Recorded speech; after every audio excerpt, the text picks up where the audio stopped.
அனந்த் சீமான் போவார். என் தம்பிக்கும் எனக்கும் 1000 விஷயத்தில் முரண்பாடு இருக்கும். காவல்துறையிட்ட சொல்லாமல் போனால் 10 பேரை வந்து எவனா ஒரு கட்சிக்காரன் உள்ளே இறக்கி விட்டு இவங்களே கலவரம் பண்ண வைக்கலாம்.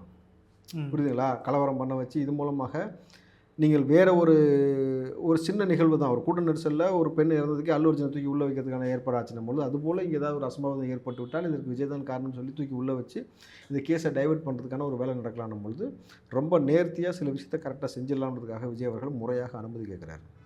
அந்த மக்களை போய் சந்திக்கணுன்றாரு. ஆனால் ஒருவேளை விஜய் அங்கே அனுமதி கிடைத்து அங்கே போய் சந்தித்து விட்டார், அந்த மக்களை பார்த்து விட்டு அடுத்த கட்ட போராட்டத்தை முன்னெடுத்தால் நிச்சயமாக இது வந்து தமிழ்நாட்டில் பேசும் பொருளாக மாறும். அப்போது விஜய் எடுக்கக்கூடிய முன்னெடுப்புக்காக அங்கே போய் ஒருவேளை விஜய் கைது செய்யப்பட்டு உள்ளே வச்சிட்டா சென்சிட்டிவாக நியூஸ் மாறும் பொழுது விஜய் ஸ்கோர் பண்ணால் என்ன ஆகுறது?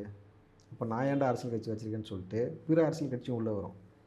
நீங்கள் விஜய் அங்கே போய் ஒரு இடத்துல ஒரு போராட்டமோ இல்லை வந்து ஒரு உண்ணாவிரதமோன்னு சொல்லிட்டு உட்காரான்னு வச்சுங்களேன், முதல்ல அங்கே யார் போவா சொல்லுங்கள்?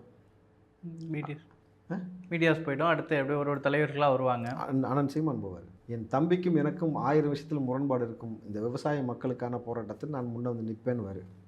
இவர்கள் 2 பேரும் போயிட்டா மற்ற கட்சி சும்மா இருக்குமா? அதிமுக என்ன செய்யும்? எப்பா நேற்று வந்தால் நீ ஸ்கோர் பண்ணுறது தானே நான் இருக்கேன், ஏற்கனவே டெல்டாக்காரன் யார் எடப்பாடி சொல்லுவார். அவர்கள் உள்ளே வருவதற்கான ஒரு முன்னெடுப்பு. பாட்டாளி மக்கள் கட்சி மெயினாக விவசாய பிரச்சனைனா மெயினாக உள்ளே வரும். அப்போ எல்லோரும் உள்ளே வர வைக்கக்கூடிய ஒரு சூட்சமமான ஒரு வேலையை விஜய் செய்யணும்.